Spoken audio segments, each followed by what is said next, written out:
Halo, selamat malam teman-teman businesspreneurs.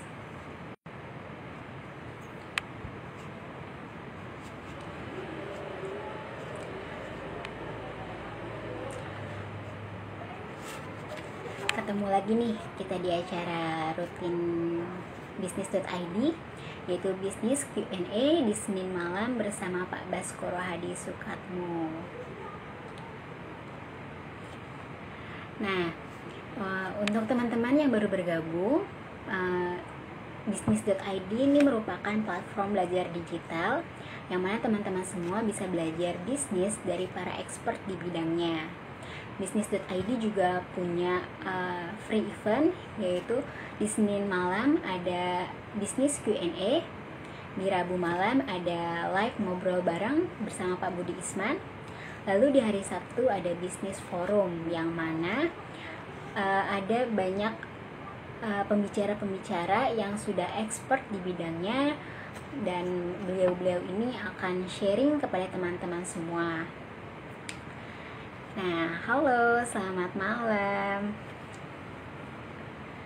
Nah, teman-teman semua bisa daftar bisnis forum dengan klik link di bio kita. Daftarnya gratis ya teman-teman semua.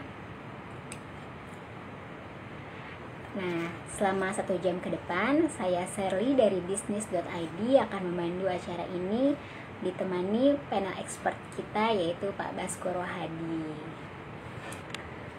Halo, selamat malam.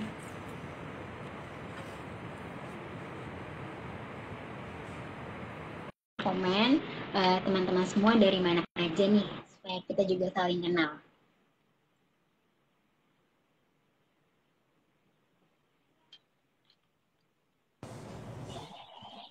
Malam Pak Bes. Halo, selamat malam. Suara saya udah jelas belum? Suara saya apa jelas, Pak? Jelas sekali kalau suaranya Sally. Tadi soalnya suara saya kayaknya kecil sekali. Tapi udah oke ya di situ ya, Sally? Sudah, Pak. Udah oke. Oke, good. Nah, topik pada malam hari ini yaitu apa inovasi dan renovasi yang bisa dilakukan selain produk atau jasa. Nah, teman-teman semua bisa nih menanyakan terkait topik pada malam hari ini, ataupun mengenai marketing, value creation, ataupun di luar topik pada malam hari ini. Dan nantinya Pak Baskoro akan bisa bantu jawab ya, Pak. Yes, tentu.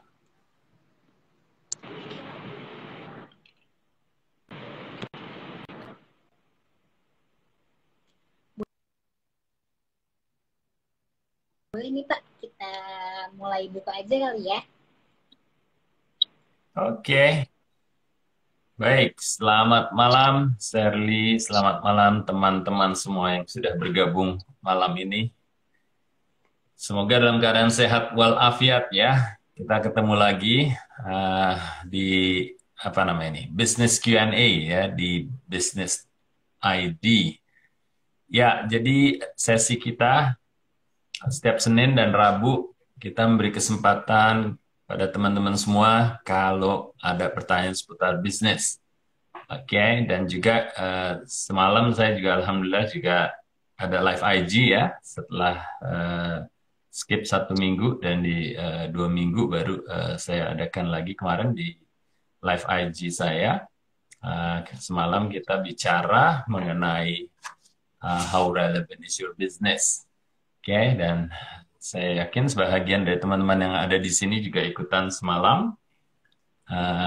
Menarik sekali, banyak pertanyaan-pertanyaan yang cukup membantu menjelaskan kenapa bisnis itu harus masuknya relevan, dan juga kenapa bisnis harus tetap relevan. Ya, jadi itu tantangan nggak hanya pada waktu kita memulai bisnis, tapi tantangan yang juga seandainya kita bisnis sudah berjalan.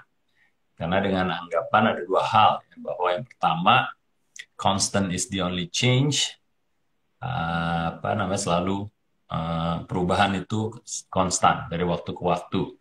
Dan seperti yang kita alami kemarin kan ya di pandemi tahun 2020, perubahannya sangat drastis dan universal ke semua lini bisnis. Ya, walaupun ada yang positif dan banyak yang negatifnya ya, impact-nya terhadap bisnis-bisnis yang berjalan. Nah, menarik sekali semalam topiknya dan juga seperti tadi saya sampaikan, pertanyaannya juga seru-seru dan kenapa kita kok harus stay relevant. Terus yang fakta kedua juga, kenapa kok bisnis harus relevan itu, karena pada kenyataannya di survei tahun 2019 itu di Starbiz itu menyatakan bahwa alasan tertinggi bisnis itu tidak berlanjut atau gagal itu karena tidak relevan dengan apa yang diingini oleh konsumen atau market ya, sehingga ini menjadi catatan penting juga. Nah, tapi malam ini saya ingin membahas sebagai topik pembukanya adalah sebenarnya kalau kita bicara soal inovasi atau renovasi, selain mengenal langsung kepada produk atau jasa kita, apalagi sih yang bisa kita lakukan ya. Jadi ini juga sebagian dari pembahasan saya semalam. Intinya yang namanya renovasi, inovasi tidak hanya terpaku hanya di produk atau jasa. Ya, jadi moga-moga teman-teman bisa melihatnya secara lebih luas lagi ya soal renovasi dan inovasi. Oke, baik kita mulai aja. Jadi kalau kita bicara soal inovasi atau renovasi kan teman-teman tahu ya apa yang dimaksud dengan inovasi atau renovasi. Inovasi adalah melakukan sesuatu yang berbeda dari sebelum-sebelumnya ya, yang bersifat orientasinya kepada perubahan dari dinamika pasar ya. Nah, beberapa hal yang saya sering dan sampaikan kepada teman-teman dan sering saya garis bawahi bahwa intinya kita harus tetap terus mengenal yang namanya konsumen dan kategori itu, pergerakannya. Oke, terlepas Anda sudah punya value atau belum, kita terus harus tetap istilahnya paham tentang perubahan-perubahan yang ada di konsumen dan yang ada di pasar. Nah, sejalan dengan itu, tentunya kalau kita ingin tetap relevan dengan konsumen dan marketnya, kita harus terus berinovasi ataupun hanya sekedar renovasi. Ya. Nah, kalau inovasi sudah jelas artinya, kalau renovasi ya ada perubahan atau perbaikan sedikit dari apa yang kita miliki selama ini. Oke, nah kadang secara langsung, secara gamblang, kalau kita bicara soal inovasi atau renovasi, otomatis langsung kita bicara tentang penawaran bisnis kita, yaitu antara produknya atau jasanya atau produk dan jasa yang kita miliki, ya kan? Nah, tapi saya sebelum bicara ke situ, sebenarnya saya ingin menyampaikan kepada teman-teman bahwa yang namanya renovasi-inovasi itu bisa kita lakukan di hal-hal lain selain produk dan jasa itu sendiri. Oke? Sehingga teman-teman jadi bisa memiliki kelincahan dan istilahnya keterbukaan dalam hal melakukan sesuatu yang tidak hanya terkunci di produk dan jasanya. Oke? Nah, apa itu? Salah satu yang paling penting dan sering saya lakukan dalam pengalaman saya menghandle brand-brand yang cukup kuat atau bisnis-bisnis yang cukup sukses, seperti sewaktu di Anlin, sewaktu saya menangani produk-produknya Pepsi Cola, dan juga terakhir sewaktu saya di Malaysia menangani beberapa produk minuman. Ya. Nah, itu di area apa selain produk atau jasa? Yaitu komunikasi atau promosi. Ya, kita bisa melakukan yang namanya renovasi-inovasi di area komunikasi dan promosi. Oke. Nah, kan sejalan dengan perubahan di pasar, sejalan dengan perubahan perilaku konsumen, kita bisa mengambil itu menjadi satu tema atau konten dari komunikasi atau promosi kita. Ya, banyak hal-hal yang apa namanya bisa dilakukan di komunikasi dan promosi. Intinya apa sih kalau kita bicara soal promosi dan komunikasi? Promosi itu adalah komunikasi yang sifatnya ada nilai persuasinya dan bisa menghasilkan suatu call to action, ya. Nah, itu yang kita sebut yang namanya promosi. Jadi kalau kita berkomunikasi dan kontennya ada persuasinya, sehingga ada call to action dari konsumen, itu sudah bisa kita sebut yang namanya promosi. Nah, promosi pun bermacam-macam yang bisa kita lakukan, ya. Dan memang selama ini teman-teman para entrepreneur banyak yang terpaku, atau kalau bisa saya bilang terkunci hanya promosi yang sifatnya hubungannya dengan price discount. Oke, tapi padahal yang namanya promosi itu uh, banyak sekali yang kita bisa lakukan, ya, mulai dari promosi apa namanya uh, uh, iklan, ya. Ya, iklan yang umumnya kan selalu persuasi dan mengundang konsumennya melakukan action, ya, atau kita sebutnya call to action. Iklan yang harus kita gencarkan, ya, sehingga kita bisa menawarkan produk itu dengan memperkenalkan tidak hanya brand, ya, tapi value yang ada dalam brand itu. Nah, kalau kita bicara apa namanya brand dan value yang ada dalam brand itu, kan itu juga harus sejalan dengan perubahan situasinya, ya. Kemarin saya sempat kasih contoh yang cukup bagus adalah di brand Adidas. Adidas dikala Nike masuk ke pasaran, dia menggoyang yang sifatnya value yang sifatnya informal dalam hal berolahraga, yang membuat sebahagian dari target market awalnya si Adidas tertarik untuk pindah ke Nike. Nah, tentu Adidas tidak tinggal diam, ya. Mereka tidak ingin apa namanya lebih banyak lagi konsumennya pindah ke lain hati, ya, pindah ke apa namanya ke hatinya Nike istilahnya. Oleh karenanya mereka melakukan komunikasi dan promosinya yang sifatnya ke arah lifestyle, di mana akhirnya bisa mempertahankan tidak hanya mereka yang sifatnya performance untuk di apa namanya ada di Adidas, tapi ada unsur-unsur atau value elemen dari lifestyle yang dibangun oleh Adidas, dan itu juga di apa namanya dikembangkan dalam produknya akhirnya juga gitu. Jadi sebelum mereka mengeluarkan produk yang sifatnya lifestyle, mereka sudah apa namanya inovasi dan berenovasi di komunikasinya yang mengangkut value-value soal lifestyle, ya. Seperti itu. Nah, ini contoh yang sangat baik dalam hal renovasi dan inovasi yang ada di lingkup komunikasi ataupun promosi. Oke. Nah, contoh apa lagi yang bisa kita lakukan, ya, dalam hal komunikasi dan promosi?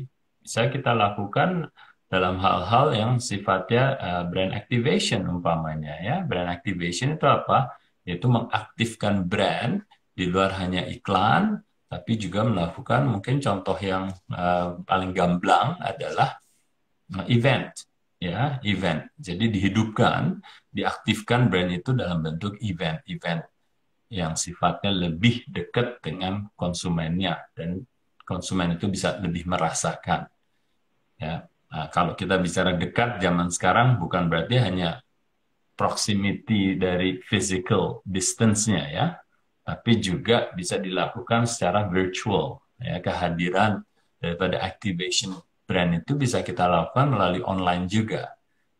Oke, nah, jadi bisa dibayangkan itu hanya sebahagian kecil contoh yang bisa kita lakukan di komunikasi dan promosi, ya.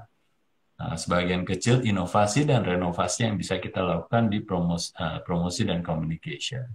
Banyak hal yang bisa kita lakukan lagi, apa namanya sales promotion, publicity, dan seterusnya. Jadi endless, ya endless. Dan sekali lagi ini applicable tidak hanya offline, tapi juga online. Ya, zaman sekarang kita dimudahkan untuk melakukan kegiatan-kegiatan atau inisiatif-inisiatif yang sifatnya digital ya, online. Jadi nggak perlu kayak zaman saya di Unlim di awal tahun 2000 harus melakukan senam massal, benar-benar ngelakuinnya di Monas, benar-benar mendatangi 10.000 orang. Ya, walaupun impact-nya besar, tapi zaman sekarang bisa dikombinasikan dengan online. Ya, itu salah satu contoh apa yang pernah saya lakukan ya. Renovation dan innovation di promotion atau communication. Seperti itu ya. Jadi moga-moga teman-teman bisa lebih terbuka melihat renovasi dan inovasi dari hanya sekedar produk atau jasanya. Ya, karena kan saya pahami teman-teman ya, apalagi yang startup untuk melakukan inisiatif-inisiatif renovasi-inovasi, kalau itu larinya ke produk bisa jadi uh, akan berat tanda kutip dalam hal mungkin investasinya, mungkin dalam hal research dan development-nya, apapun alasannya, itu akan apa namanya bisa dibantu dengan melakukan renovasi-inovasi di luar produk atau jasanya. Seperti itu. Uh, ya, Shirley ya. Wah, ada John Allen nih bergabung nih. Halo, halo. Ini banyak nih para penggiat malam ini yang sering rajin belajar. Malam-malam John. Tadi juga ada Dapur Bu Sastro, saya lihat yang belakangan sudah jarang nih muncul nih Dapur Bu Sastro nih. Zul, ya, jarang sekali muncul nih. Siapa lagi? Oke, mau dibuka aja pertanyaannya. Oke, ini langsung ada pertanyaan nih Pak dari Pak Ito Hatma. Selamat malam Pak. Pak, siapa? Untuk promo usaha offline untuk outlet makanan sebaiknya bagaimana ya Pak? Untuk eh untuk apa tadi? Sorry, untuk Untuk usaha offline, kuliner. ya. Untuk promo usaha dia bentuknya offline, sebaiknya bagaimana ya Pak? Ya, jadi kayak yang tadi saya sampaikan ya, terlepas ini inovasi atau renovasi, banyak sekali promo-promo yang bisa dilakukan. Ya, jadi kita bisa apa namanya melakukan mungkin sebelum apanya, tapi jenisnya ya. Kita bisa melakukan promo yang sifatnya bisa tematik atau skematik. Nah, apa nih tematik atau skematik? Ini bukan teori ya, ini benar-benar hal yang nyata dan yang pernah saya lakukan dan tentunya pernah dilakukan oleh brand-brand yang sukses. Yang pertama tematik dulu. Tematik itu adalah komunikasi atau promosi yang sifatnya memperkenalkan brand itu apa dan siapa. Itu tematik. Jadi kalau kita sudah punya value yang jelas, kita ingin memperkenalkan kita itu namanya apa dan siapa, itu adalah hal-hal yang uh, uh, bersifat tematik, oke?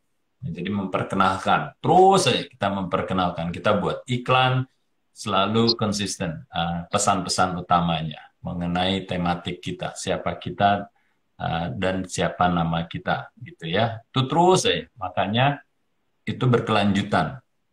Terus ya. Terus yang kedua yang saya sebutkan skematik itu lebih taktikal. Ya, taktikal tuh contohnya apa? Umpamanya nih kayak punya restoran offline ya. Bisa jadi tematik itu saya baru buka cabang di mana ya. Itu taktis, skematik.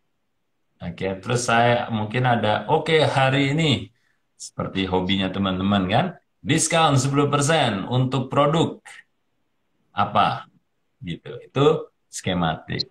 Atau hari ini saya kedatangan selebriti yang namanya Shirley.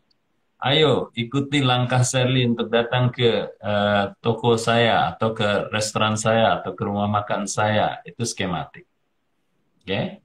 Jadi lebih sifatnya taktis. Nah, biasanya dua hal ini berdampingan, ya. Tematik dan skematik itu berdampingan karena kita harus selalu mengingatkan ke konsumen kita siapa kita, ya, value kita apa.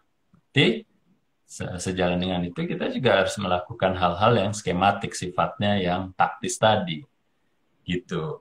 Nah, kembali ke pertanyaannya tadi, gimana? Ya, itu yang harus dipikirkan inisiatif-inisiatifnya. Saya kasih kerangkanya tadi.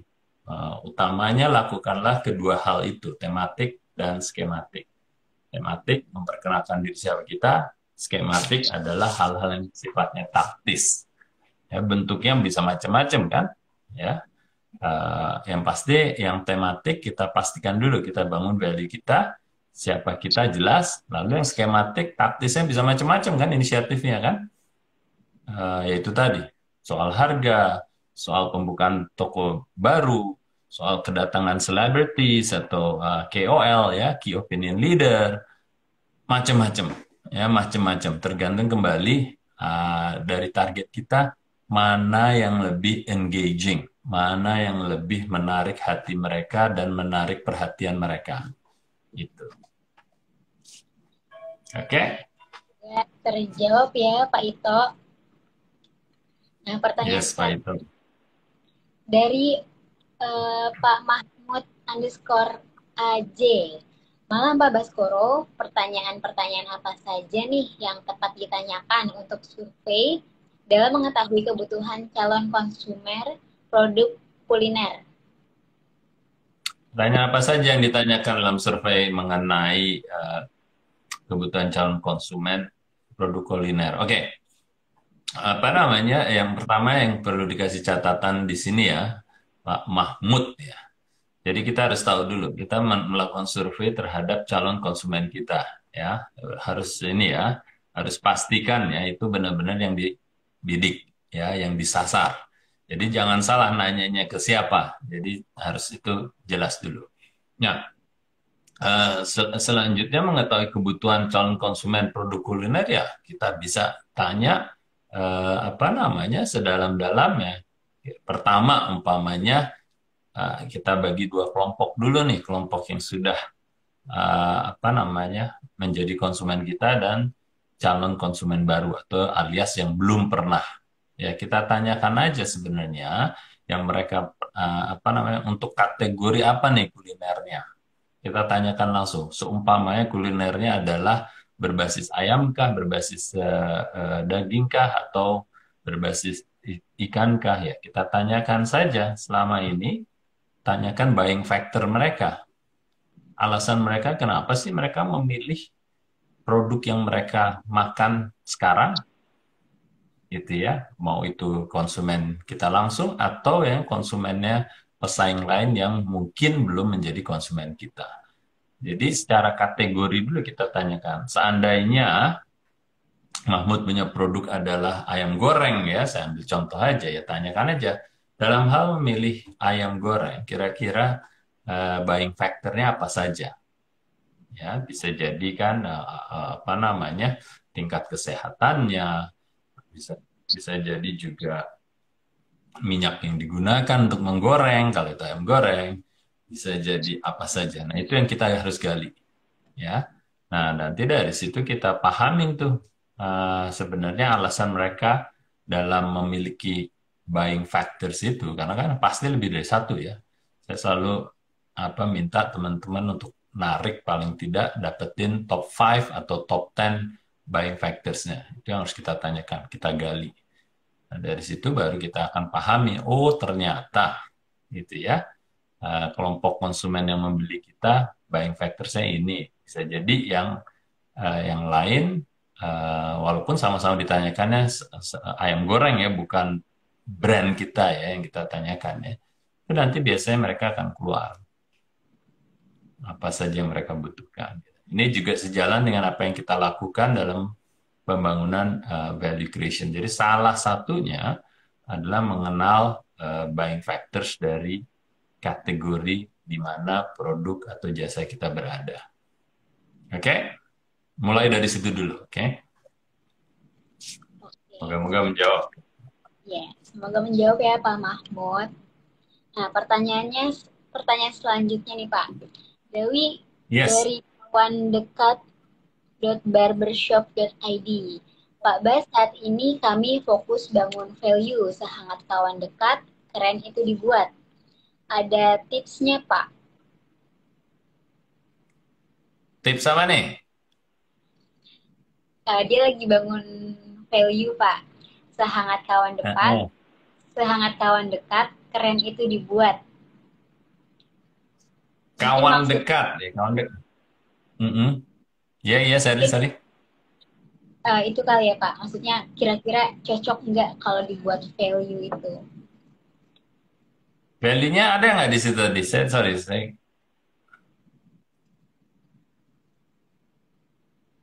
value-nya Value-nya apa? itu sehangat kawan dekat, keren itu dibuat.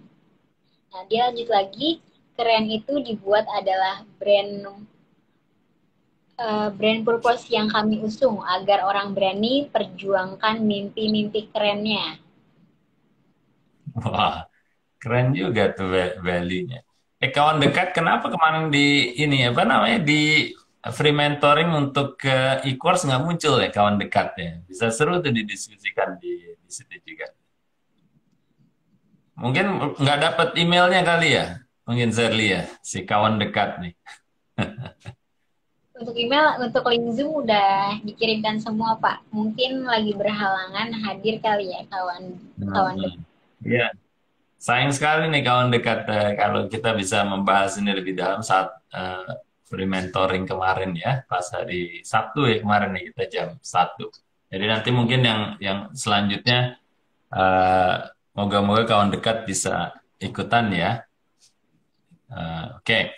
Jadi saya pikir saya nggak bisa lihat langsung, tapi dari apa yang dibacakan oleh Shirley tadi menarik sekali. Jadi paling tidak sudah mengarah tuh. Ya, value itu tidak melulu hanya ngomongin soal produk atau kategori kita. Ya, jadi itu harus kita tingkatkan ke tingkat motivasi kan ya kalau kita belajar berapa kali itu ya. Nah, motivasi ini tadi yang disampaikan cukup menarik. Jadi apa namanya sudah mendekat ke motivasi. Mengenai itu bagus atau tidak, selalu yang namanya value itu tidak pernah salah. Yang selalu saya sampaikan mungkin bisa dipertajam. Oke. Nah, bagaimana supaya kita tahu ini udah cukup tajam atau tidak? Ya, tanyakan kembali mungkin ke konsumen-konsumennya langsung. Cukup unik atau relevankah value yang kita bangun ini bagi mereka? Oke, tapi kalau saya melihat arahannya sudah cukup bagus tadi, kawan dekat. Ya, coba tolong disurvey aja ke beberapa customer yang sudah ada. Pasti kan sudah ada dong listnya dong. Ya, tanyain aja kalau bisa 25-50 orang mengenai value itu, reaksi mereka gimana? Ya, pahami apakah itu unik dan relevan buat mereka atau masih kurang atau masih bisa diperbaiki. Gitu sih kawan dekat. Very good progress. Oke.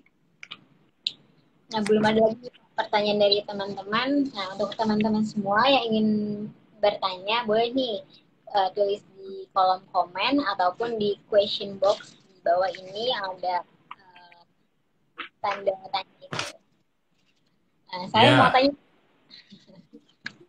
Boleh, Sir, silahkan. nih, bagi para pebisnis pemula nih untuk startup ini kan berinovasi itu agak rawan ya Pak. Mungkin maksudnya mereka agak takut untuk Awam. berinovasi, takut gagal gitu Pak ya, namanya inovasi kan agak baru ya untuk mereka. Nah itu dari Pak Bas sendiri ada tips nggak untuk startup ini supaya mereka yakin nih mau berinovasi? Ya, memang kita ya, maksudnya sebelum menjawab langsung, kita kadang-kadang itu terpaku dengan istilahnya. ya, dan kita sudah terpaku dengan istilahnya, terus takut pula dengan istilahnya itu. Jadi di pengalaman saya dalam berbisnis ya, selalu yang kata-kata mengerikan itu sebenarnya kalau kita pahami itu nggak ngeri-ngeri amat gitu ya. Yang namanya inovasi sebenarnya saya bisa menyederhanakan itu sebagai inisiatif gitu. Inisiatif aja kita atau ide lah ya. Jadi kalau kita mengemasnya mungkin ke terminologi yang kita lebih apa namanya lebih familiar atau kita lebih nyaman ya nggak masalah. Ya, jadi anggap aja inovasi itu adalah inisiatif atau ide. Oke. Nah, dalam kita berbisnis selalu ada sisi yang namanya kreativitas. Oke. Kreativitas ya. Saya uh, kalau ngelihat kilas balik dulu di awal memang sama dengan teman-teman lebih takut gagalnya ketimbang melihat keberanian untuk melakukan sesuatu yang berbeda. Tapi ini sejalan dengan waktu, biasanya justru itu yang akan apa namanya mengisi kita untuk lebih berkreatif lagi. Jadi jangan takut gagalnya, tapi lebih bangunlah keyakinan bahwa apa yang kita akan lakukan itu akan berhasil. Kita harus punya keyakinan itu dulu. Ya, kita harus punya keyakinan bahwa apa yang ingin kita lakukan itu harus berhasil dan akan berhasil. Oke. Nah, sejalan dengan itu tentunya ya kita juga dengan memiliki keyakinan itu harus dibarengi dengan lebih berani memahami lagi kategori dan konsumennya itu. Jadi kalau kita sering dengar ya apa namanya sering belusuan gitu ya, sama kalau mungkin presiden kita bilang belusuan dan dalam melakukan kegiatannya dia sering belusuan karena dia sebenarnya ingin mencari suatu informasi atau data yang langsung bisa lihat dan nyata di pasaran. Nah, eh, umumnya kalau kita dalam berbisnis, waktu saya di korporasi yang kecil, menengah, atau besar pun, tetap harus melakukan yang namanya market visit. Ya, bahasa kerennya market visit. Tapi kalau bahasa santainya ya belusuan itu. Oke? Nah, itu yang harus sering dilakukan, Shirley. Jadi kita bisa saat kita melakukan turun ke pasar, umpamanya merhatiin orang beli produk kita atau membeli produk dari kategori yang sama, mungkin produknya orang lain, kita bisa mengamati, bisa langsung nanya. Kalau saya lihat, oh ada orang, umpama Shirley lah, konsumennya di situ, lagi dia berbelanja, di situ langsung saya tanyain, kenapa beli produk itu? Langsung kan, Shirley ngomong, oh ya saya beli ini karena bla bla bla bla bla bla. Terus bisa jadi dia apa namanya atau Shirley ngomong bahwa oh saya seneng aja nih kemasannya menarik sekali gitu. Wah ternyata persepsi yang dibangun akan kualitasnya itu mulainya dari kemasan umpama. Nah dari situ saya bisa berinovasi. Oh ternyata saya bisa berinovasi nggak hanya produknya aja ya atau produknya nggak usah saya ganti tapi kemasannya yang saya buat untuk berinovasi. Saya buat sesuai dengan pemahaman saya dengan apa dari Shirley dan apa namanya konsumen yang sama atau sejenis dengan Shirley. Akhirnya saya bisa tahu, oh ternyata Shirley suka kemasan yang apa bagus dengan segala apa feedbacknya ya, mungkin dari warnanya, mungkin dari pemilihan grafiknya atau grafisnya, mungkin dari format kemasannya, ya mudah dibuka, mudah dipakai, dan seterusnya dan seterusnya. Dan itu yang akan, ya saya bilang tadi, pertama kita punya keyakinan itu, dan dibarengin dengan saya lebih mengenal Shirley dan konsumen sejenis Shirley. Akhirnya kalau saya sudah seperti itu, saya yakin saya apa namanya teman-teman akan jauh lebih yakin dan lebih tidak takut lagi, ya, karena lebih mengenal gitu. Nah, kan kalau udah kita tahu, oh, gue harus mengerjakan inovasinya atau renovasi packaging gue nih, Dan gue tahu kurang lebih apa-apa yang dibutuhkan. Kira-kira saya akan lebih takut nggak atau lebih yakin berani melakukan itu kalau kita di posisi itu. Enggak Pak, karena kita udah apa? Saya udah kenal, kita udah yakin, berarti kita nggak takut lagi. Lebih lebih berani kan, lebih yakin juga.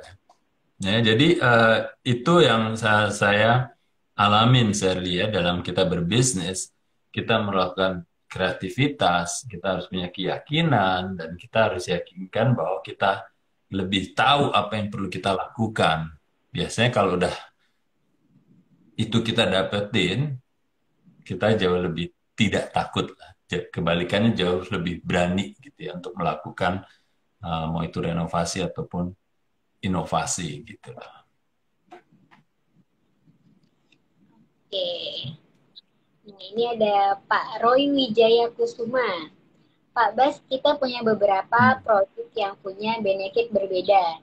Apakah kita harus mengkomunikasikan semua?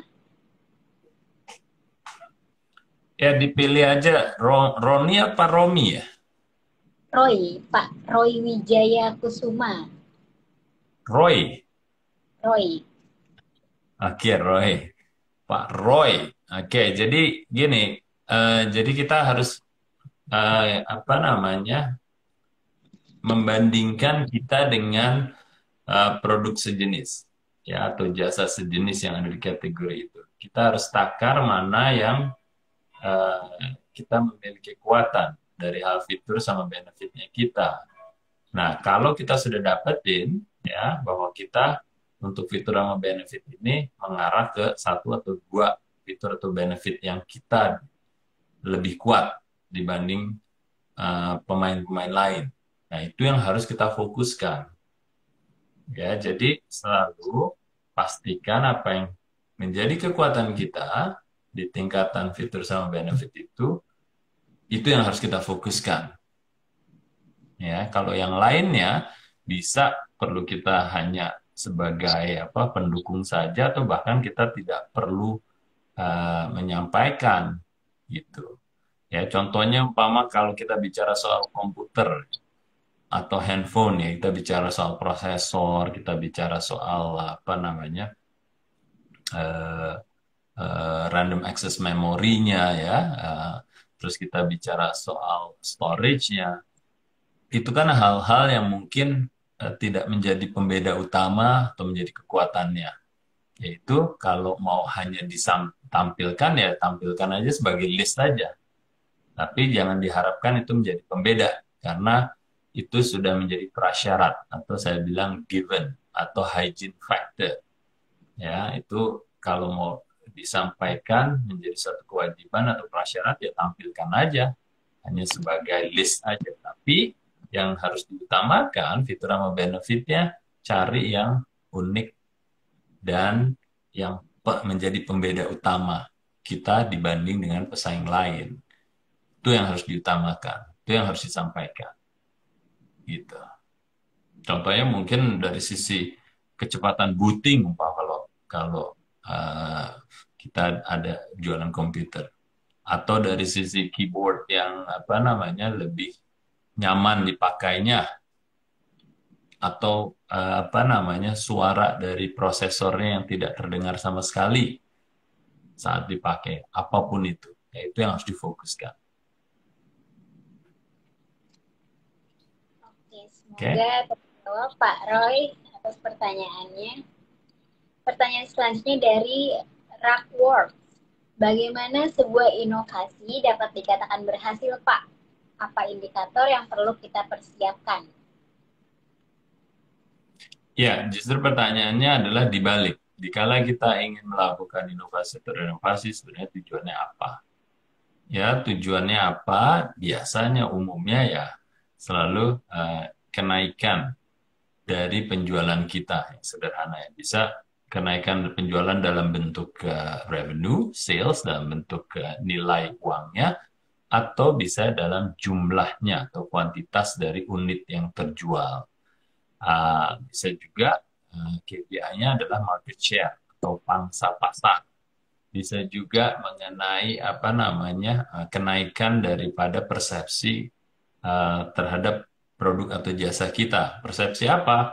Persepsi mungkin kualitasnya, persepsi mungkin dari sisi kredibilitasnya, yaitu bisa kita cek. Dan itu kembali lagi ke kita. Tujuannya dalam melakukan inovasi atau renovasi itu apa? Nah, itu bisa dijadikan KPI-nya, Key Performance Indicator-nya ya. Jadi bisa uh, net sales revenue, bisa jumlah unit penjualannya, bisa market share-nya, bisa persepsi dari konsumen yang ingin kita dapat, apakah itu peningkatan kualitas kita, persepsi peningkatan kualitas, persepsi kredibilitas, apapun itu. Ya, kembali ke masing-masing tujuannya apa. Oke, semoga terjawab. Eh, Pertanyaan dari saya lagi nih Pak. Boleh, boleh. Ayo.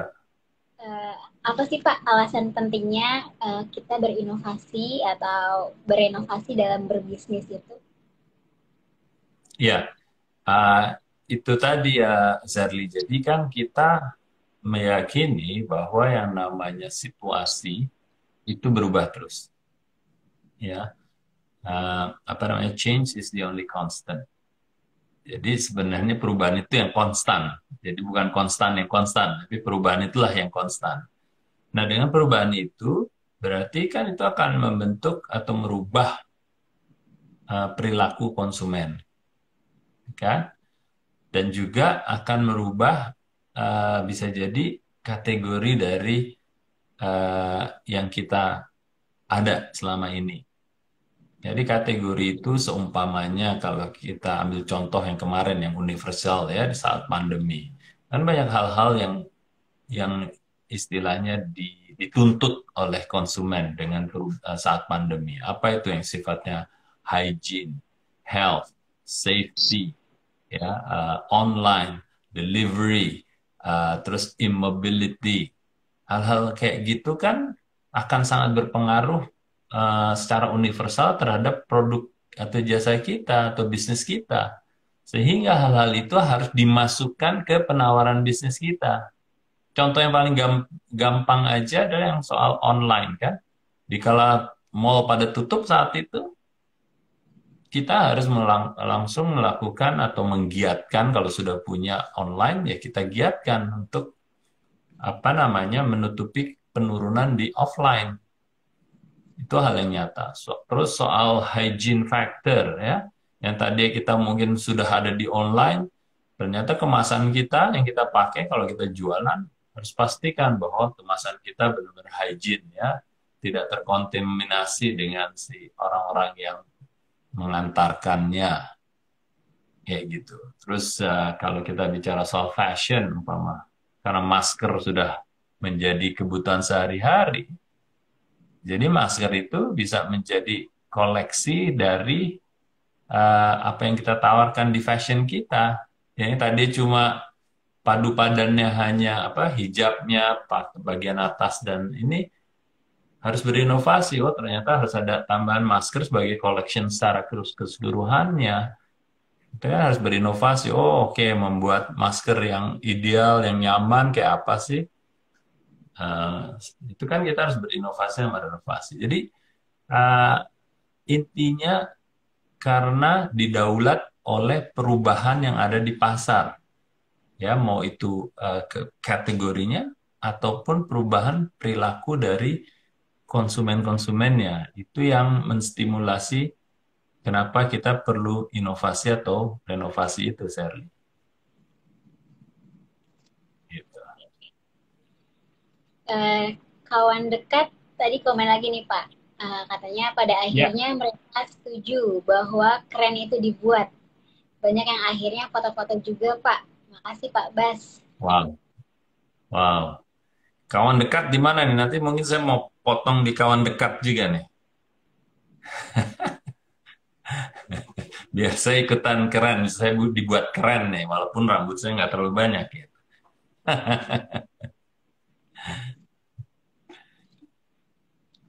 Keren, keren. Oke. Ada lagi pertanyaan? Ayo teman-teman nih, dikasih kesempatan. Jangan sia-siakan nih. Ini teman-teman bisa tanyakan apa aja di sesi kali ini. Ya, tapi ya itu menarik sekali sih yang tadi Sherly tanyakan ya. Jadi kalau kita kebanyakan teman-teman kita yaitu pertama takut aja istilah wah inovasi, wah renovasi apa pula ini. Apalagi kita kalau masih nyangkut dengan istilahnya mindset kita tuh UMKM ya, mindset yang melabeli kita UMKM. Wah, kita kan mikro, kan kita kecil. Jadi, wah jangan jangan ngomongin inovasi atau renovasi lah. Saya yang penting jualan apa adanya, terus kasih diskon gitu aja terus kan. Sayang sekali gitu. Sayang sekali. Padahal kata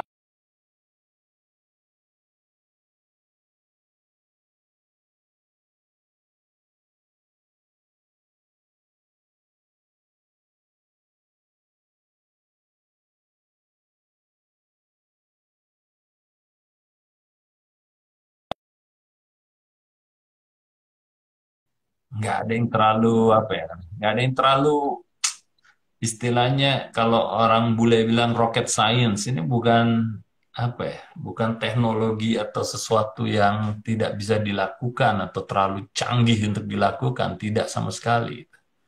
Kita bisa melakukannya dengan skala sekecil apapun, dengan apa namanya di area yang paling relevan dan yang bisa kita prioritaskan yang benar-benar akan berpengaruh di apa namanya di benaknya konsumen gitu.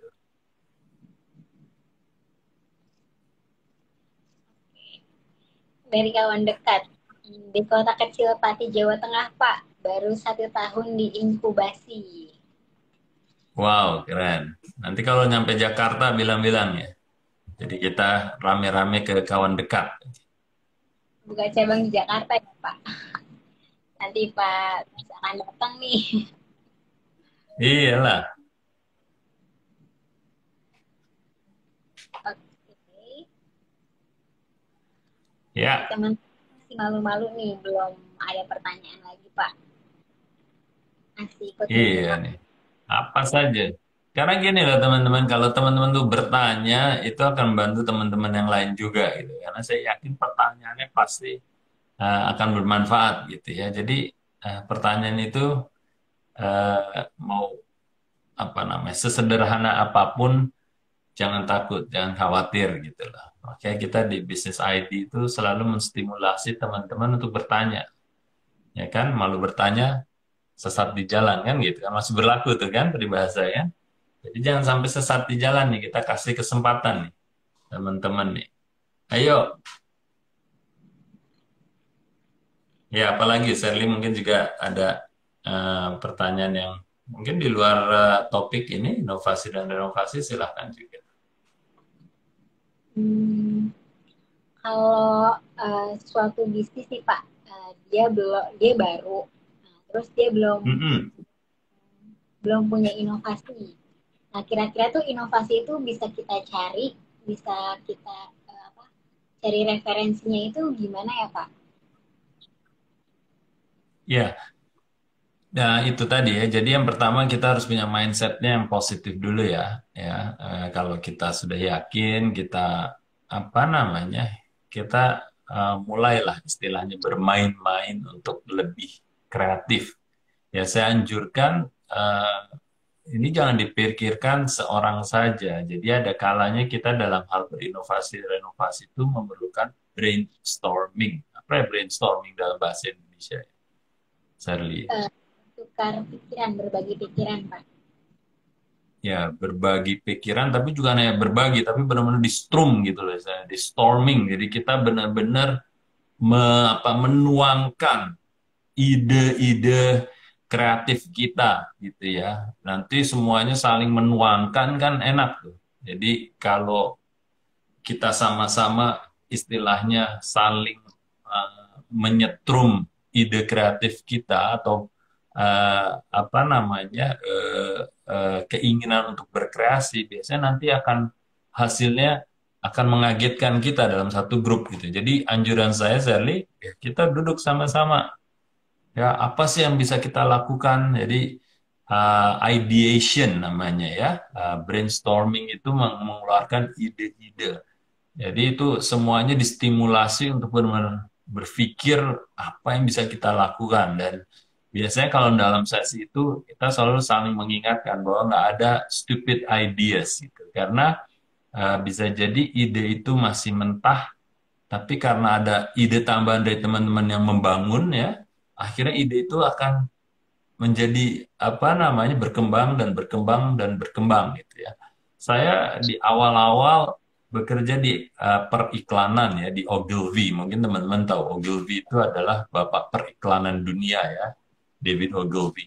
Dan itu kita mau orang itu notabene-nya kreatif atau tidak terlalu kreatif, tapi giliran kita sudah brainstorming itu fan the spark istilahnya. Apa namanya kayak orang nyate kita ada bara yang kecil, ide bara kecil itu kita sama-sama apa namanya kipas itu nanti baranya jadi membesar gitu. Sama halnya juga dengan ide.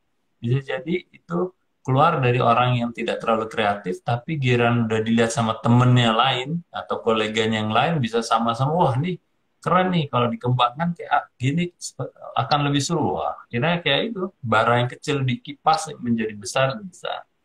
Nah itu kalau dari sisi brainstorming dan bagaimana mencari ide-ide yang bisa dikembangkan, saya anjurkan untuk melakukan brainstorming mulai dari ideation sampai akhirnya ngumpulin ide-ide yang ada. Pasti akan dapat sesuatu yang apa namanya bagus untuk diimplementasikan. Gitu. Jadi apa namanya sesi-sesi kayak gitu harus sering dilakukan, Shirley. Banyak nih Pak catatan pada malam hari ini ya. Iya, ya, ya. Moga bermanfaat buat Shirley juga ya. Dari Pak Ari underscore Son. Pak, saya nggak ikut dari awal jadi masih bingung nanya apa. Takut keluar topik. Pak Ari di sesi kali ini, Pak Ari bisa tanya apa aja nih. Maupun di luar topik pada malam hari ini juga nanti Pak Bas akan bantu jawab. Iya. Jadi untuk Ari dan teman-teman ya, jadi di sesi ini sebenarnya anything topiknya mengenai bisnis. Jadi general business atau specific topik dalam bisnis silahkan aja. Kita membuat topik pembuka itu sebenarnya hanya sebagai stimulan aja, penghangat dulu karena supaya teman-teman apa namanya bisa apa namanya mulai ada pertanyaan gitu ya. Tapi bukan berarti topik pembuka itu harus menjadi apa namanya mengunci topik atau pertanyaan di luar topik malam ini gitu. Bukan itu maksudnya ya. Jadi silakan tanya apa saja. Masih ada waktu nih, sekitar 7 menitan. Jadi gunakan kesempatan ini. Silakan. Kalau Kak dari kawan dekat katanya sebenarnya pingin sekali tanya sebanyak-banyaknya sama Pak Bas. Cuma nanti malah kayak terasa private, padahal ini live umum. Nggak apa-apa. Kalau memang nggak ada yang lain bertanya, silakan aja. Silakan Paling aja. Tanya sebanyak-banyak. ke teman-teman yang lain ya Pak. Iya, betul sekali. Nah, dari Pak Ayo, Mahmud, siapa yang mau tanya? dari Pak Mahmud nih Pak. Faktor apa yang bisa menaikkan value di bidang usaha jasa untuk menghindari perang harga dengan pesaing? Dan bagaimana menentukan satu faktor sebagai kekuatan kita, Pak? Ya, apa namanya itu pertanyaannya a million dollar questions ya. Apa value yang apa namanya bisa bisa dibangun di jasa ya. Jadi apa namanya itu pembelajaran yang harus kita lakukan ya, mulai dari analisanya. Jadi kalau Mahmud saya suggest ada ambillah itu e-course-nya value creation di Business IT. Jadi di situ akan paling tidak kita diajarin untuk melakukan analisa analisa mendasar dulu ya, yang diperlukan untuk pembentukan value creation itu ya, pembentukan value maksud saya. sehingga kita langkah-langkahnya akan terarah gitu dan juga akan produktif. Jadi di situ yang kita hadirkan tidak hanya analisa yang luas sekali, itu sudah kita kurasi sebenarnya analisa-analisa mendasar apa saja sih ya, nggak terlalu banyak kok, nggak terlalu banyak yang bisa kita lakukan sehingga bisa mengarahkan kita dalam pembentukan value gitu ya. Jadi saya harus minta Pak Mahmud dulu nih untuk coba deh belajar dulu secara fundamental. Nanti kalau di situ masih ada pertanyaan, kita ada apa namanya mentoring ya secara berkala, paling tidak sampai saat ini masih kita kasih free terus nih. Paling tidak sebulan sekali ya Shirley ya. Nah, di situ nanti bisa ditanyakan lebih mendetail lagi. Karena kalau saya jawab sekarang panjang lebar nanti nggak habis kita bicara. Kalau workshop aja itu 2 hari ya value creation. Bayangin aja 2 hari untuk melakukan kalau di workshop offline. Jadi kalau pertanyaannya seluas itu uh, akan sangat sulit dalam waktu yang sangat-sangat terbatas. Jadi anjurannya ambil aja dulu sebagai panduannya. Nanti dari situ kalau masih ada pertanyaan kita bisa bahas ya di sesi setiap Senin atau di sesi yang khusus untuk free mentoring di value creation. Oke? Okay? Oke, Pak Mahfud bisa nih daftar dulu e-course-nya Pak Bas, yaitu Value Creation, baik itu di aplikasi ataupun website yang Business ID, atau klik di bio kita bisa daftar via WhatsApp juga. Pertanyaan selanjutnya dari Gula_Aren Asli. Berapa lama produk yang sudah jalan bisa diinovasi, Pak? Oh, berapa lama? Nggak terikat waktu sebenarnya. Jadi tergantung ya itu tadi. Kalau kita istilahnya ingin selalu stay relevant, ya kita ingin selalu relevan, ya kita harus terus memonitor lah kalau bisa dibilang ya katanya, memonitor perubahan yang ada di pasar dan yang ada di perilakunya konsumen. Jadi bisa jadi kalau itu tidak terlalu berubah banyak, ya kita mungkin kebutuhan untuk berinovasi atau berenovasi menjadi lebih kecil atau bahkan tidak ada. Tapi sebaliknya kalau perubahan itu sangat-sangat cepat, yang seperti kita lalui di tahun 2020 dan 2021 ini, ya kita harus melakukan renovasi dan inovasi secepat itu dan se-urgent dengan tingkat urgensi yang jauh lebih tinggi. Kalau enggak kita kehilangan relevansi kita dibanding dengan mungkin produsen-produsen lain. Gitu. Ya, jadi selalu dalam kita berkompetisi, ya itu maksud saya berkompetisi di sini konteksnya adalah memberikan yang terbaik selalu ya kepada konsumen kita. Kita harus terus berinovasi dan berenovasi. Nah, memang kadang-kadang kita sering dengar zaman sekarang adalah zaman berkolaborasi tapi tidak berkompetisi. Nah, maksudnya adalah dalam hal kita melakukan kolaborasi atau berkompetisi, sebenarnya tujuannya apa sih? Tujuannya adalah selalu memberikan yang terbaik kepada konsumen, gitu. Kalau saya di saat saya menangani ya kayak Anlin, kayak Teh Kita, kayak produk S26 ya punya Wyeth dan juga Pfizer pada saat itu sekarang dimiliki oleh Nestle. Kita selalu berkompetisi dengan tujuan yaitu memberikan yang terbaik dan terbaik dan terbaik terus gitu. Makanya saya suka competition is good ya. Karena itu akan memecut kita untuk selalu berinovasi dan berenovasi atau berkreasi memberikan yang terbaik buat konsumen kita gitu. Ya, jadi saatnya nggak bisa kita tentukan wah harus setiap 6 bulan atau harus setiap 12 bulan, tapi lebih ke arah situasional. Ya, seperti itu. Oke, semoga terjawab dari Gula_Aren Asli ya. Pertanyaan selanjutnya dari Citra_Raf. Kira-kira efektif nggak Pak kalau dalam inovasi pakai strategi coba-coba dulu? mengeluarkan produk baru sebagai pembanding produk lama.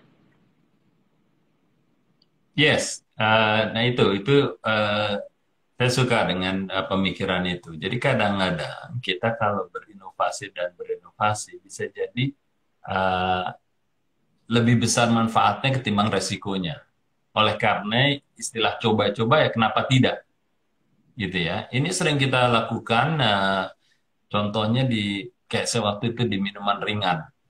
Bayangin aja, berinovasi hanya soal packaging.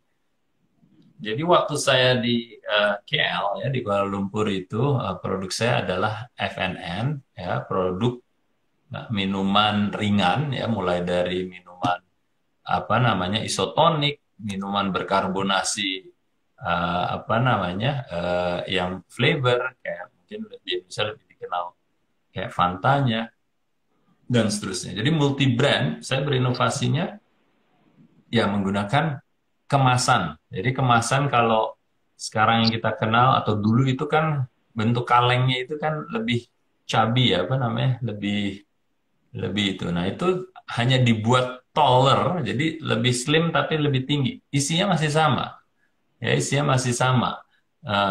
Tapi hanya gara-gara cuma bentuknya itu bisa meningkatkan sales. Bayangin. Kalau kita pikir-pikir, oke, produknya semuanya sama. Tapi semuanya tiba-tiba diganti yang bentuknya lebih apa namanya lebih slim ya slim tapi lebih tinggi hanya gara-gara gitu aja itu bisa meningkatkan penjualan yang luar biasa ya itu mengalahkan Coca-Cola sama Pepsi di saat itu kecepatan untuk melakukan perubahan kemasan itu jadi justru Coca-Cola dan Pepsi yang akhirnya ngikut setelah itu ya dan itu kalau bisa dibilang inovasi-renovasi canggih banget nggak sih? Enggak lah, cuma ganti kemasan bentuknya doang gitu kan. Padahal terus, wah itu kan costly ya, harganya kan mahal. Ya. Enggak juga, atau kita juga membeli kemasan yang bedanya adalah mungkin eh, ukurannya secara total kemasan itu sama menggunakan aluminium yang sama gitu ya jumlahnya. Hanya bedanya bentuknya aja berubah. Dari sisi cost, nggak beda jauh. Bahkan sama harganya. Tapi inovasi itu karena lebih di idenya. Ya, saya juga bisa kasih apa namanya contoh ya di waktu saya apa namanya menangani 100 plus. Jadi salah satu produk minuman terkenal di Malaysia itu adalah 100 plus. Kalau di Indonesia itu Pocari Sweat-nya lah. Ya, nah itu produk andalannya. Jadi di waktu-waktu tertentu saat Chinese New Year apa Imlek itu adalah musim yang besar untuk konsumsi minuman. Apa yang terjadi? Yang terjadi adalah kemasannya itu diganti warna. Jadi karena warna di saat Chinese New Year yang sifatnya keemas-emasan ya atau gold itu sangat-sangat memiliki nilai yang tinggi. Ya, jadi 100 plus yang sebenarnya warnanya merah, biru, dan hijau di atas warna putih tiba-tiba menjadi warnanya putihnya menjadi emas. Ya, di situ banyak persepsi bahwa termasuk anak saya waktu itu lucu ya, dia minum, dia langsung bilang, oh ayah ini rasanya lebih enak dari yang biasanya. Padahal produknya sama, hanya kemasannya dirubah menjadi dari putih menjadi dasarnya emas. Ya tentunya ya warnanya yang lain juga menyesuaikan. Nah di situ persepsi orang menjadi berubah gitu ya. Ada yang bilang rasanya lebih enak, tapi secara persepsi secara umum dirasakan bahwa ini brandnya mengikuti apa namanya situasional saat itu. Dikala warna emas itu dinilai lebih berharga, oh ternyata kemasan ini menggunakan emas, wah, ngikut. Jadi terdongkrak juga gitu ya. Nah kembali lagi, mahalkah inovasi itu? Yang spesifik yang tadi saya sampaikan, merubah format kemasan dan juga hanya merubah warnanya, formatnya masih sama, itu tidak mahal gitu. tidak mahal. Ya, jadi teman-teman kembali saya ingin teman-teman men-challenge diri kalian sendiri ya, bahwa berinovasi itu bukan melulu biayanya lebih tinggi. Bahkan kadang-kadang kebalikannya, biayanya lebih murah, tapi impact-nya sangat-sangat besar di benaknya konsumen. Gitu. Nah, keren banget nih Pak. Oke, mungkin pertanyaan terakhir kali ya Pak, berhubung Boleh? Ya, satu lagi terakhir. dari Pak Handisna.hasfi. Malam Pak, kembali join sesi lagi. Saya melanjutkan usaha keluarga dalam bidang seragam. Eh, Kelarin kami variatif antara sekolah, kampus, rumah sakit, hotel, dan manufaktur. Namun ini menjadi tidak fokus karena beberapa seasonal sekolah dan kampus. Apakah kami harus reshaping atau fokus ke customer tertentu, Pak? Ya, apa namanya? Tadi dengan siapa namanya? Maaf. Handisna Hasfi. Andisna ya di bisnis ini ya, apa pakaian seragam ya. Ya, Ya, jadi apa namanya? Kalau kita perhatikan kan pakaian seragam itu kan kategorinya adalah pakaian sebenarnya ya. Membuat pakaiannya hanya kebenaran custom kan ya, custom made kan. Ya makanya disebut seragam ya. Nah, kalau saya melihat sebenarnya dari kategori itu adalah kategori pakaian. Jadi bisa jadi yang bisa diperhatikan adalah kalaupun masih hubungannya dengan custom atau pakaian seragam bentuknya ya cari aja kira-kira yang arising itu mana grup-grup yang lebih menguntungkan ya. Bisa jadi bukan menguntungkan saja tapi bisa volumenya jauh lebih besar. Itu yang harus dipilah-pilah. Kita harus merhatikan dari data-data penjualan kita anggap aja mungkin selama 3 tahun terakhir gitu. Mana sih sebenarnya yang menunjukkan trennya meningkat ya dan sustainable gitu. Nah, itu yang bisa menjadi fokusnya. Ya mungkin apa namanya seragam sekolah, seragam universitas, mungkin seragam kantor, mungkin seragam pabrik ya, mungkin seragam apa namanya kalau kita ikut Sritex ya, seragam tentara, seragam polisi, kan macam-macam sebenarnya ya dari eh, apa namanya klaster-klaster customernya itu yang dicari aja, dicari mana yang kombinasi antara growth-nya terbesar ke depannya, mana yang benar-benar menjadi profit generator, mana yang ada sifat-sifat yang strategis bisa jadi hanya untuk supaya mendapatkan market share dulu ya. Jadi sebanyak-banyaknya orang itu order belum terlalu dipikirkan profitnya dulu. Yang penting bisa mendapatkan order untuk memenuhi mungkin apa namanya minimum production ya, minimum MOQ-nya dari produksi ya, minimum order quantity-nya. Bisa jadi kan alasannya macam-macam. Tapi yang terpenting adalah kita harus melihat jangka 3 sampai 5 tahun ke depan. Ya, mana yang akan mengenerate profit, mana yang hanya mengenerate revenue tapi tidak terlalu profitable, mana yang mendrive hanya volume aja untuk alasan strategis, mungkin untuk membangun kredibilitas ya, dan itu yang harus dilihat ke depannya seperti apa, itu yang dipilih. Oke? oke, semoga terjawab Pak Handisna. Oke Pak, berhubung waktunya sudah habis nih Pak, udah lewat berapa nih? 11 menit ya. Boleh nih Ya, sampaikan kalimat penutupnya. Maksudnya dari kesimpulan pada malam hari ini, Pak Bas ingin menyampaikan kata-kata terakhirnya apa? yes, terima kasih Sherly. Jadi kata-kata penutup untuk sesi malam ini adalah pahami apa itu renovasi dan inovasi. Dan kalau Anda sudah pahami, yakin bahwa dalam berenovasi dan inovasi itu bisa lebih dari hanya sekedar produk atau jasanya. luas sekali ya area yang bisa kita lakukan dalam hal renovasi dan inovasi. Terus yang terakhir adalah jangan khawatir bahwa yang namanya renovasi inovasi tidak melulu berhubungan dengan kenaikan cost. Di banyak kesempatan justru kebalikannya. Jadi cost malah lebih murah, tapi ujung-ujungnya impact terhadap konsumen itu yang jauh meningkat dan jauh lebih positif. Ya, jadi jangan takut, jangan malu untuk berenovasi dan berinovasi, karena ujung-ujungnya ini akan berpengaruh positif kepada bisnis Anda semuanya. Terima kasih yang sudah bergabung malam ini. Moga-moga kita bisa ketemu lagi di lain kesempatan. Terima kasih Pak untuk sesi malam hari ini. Semoga insight-insight barunya nih untuk teman-teman semua bermanfaat untuk bisnisnya. Untuk teman-teman yang sudah bergabung pada malam hari ini, terima kasih.